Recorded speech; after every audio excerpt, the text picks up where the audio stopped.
यह संसार वैसा ही है जैसा हम इसे देखते हैं।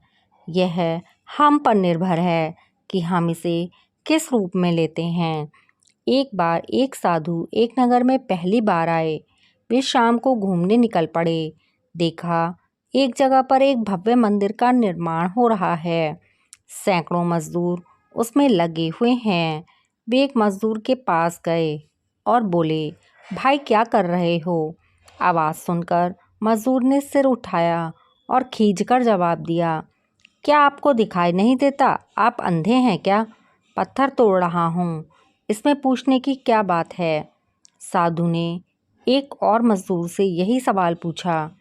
उसने प्रणाम किया और बुझे स्वर में जवाब दिया कि पत्थर तोड़ रहा हूँ और अपने परिवार का पेट पाल रहा हूँ। पूरे परिवार का पेट पालना होता है। पता नहीं भगवान ने शरीर के साथ यह पेट क्यों बांध दिया जो कभी भरता ही नहीं। थोड़े ही फासले पर एक बुजुर्ग भी पत्थर तोड़ रहे थे। उससे भी साधु ने वही सवाल किया।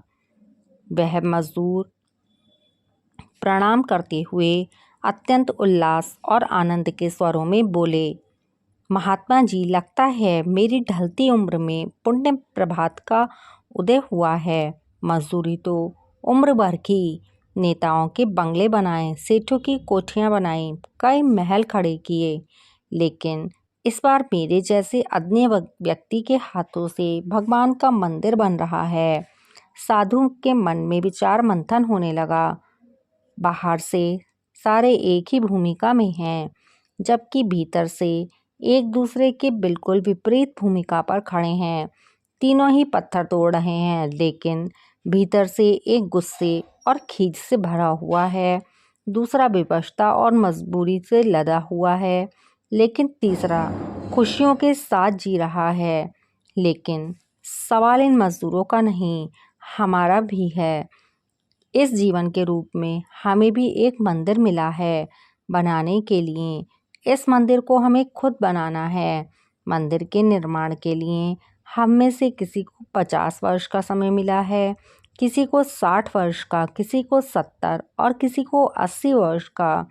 इतने लंबे समय तक हम मंदिर बनाने के लिए प्रतिबद्ध हैं। चाहे खींचे हुए मन से बनाएं, चाहे आनंद में नाचते गाते।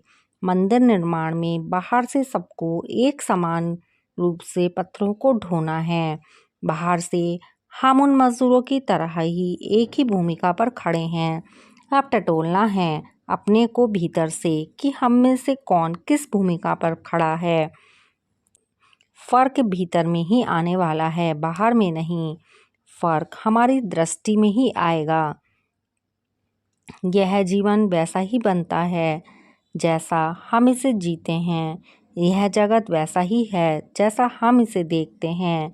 यह हम पर निर्भर है कि हम इसे किस रूप में लेते हैं। हम जीवन को आनंदमय देखते हैं तो हर जगह आनंद, और दुख में देखते हैं तो हर जगह हमें दुख ही मिलेगा।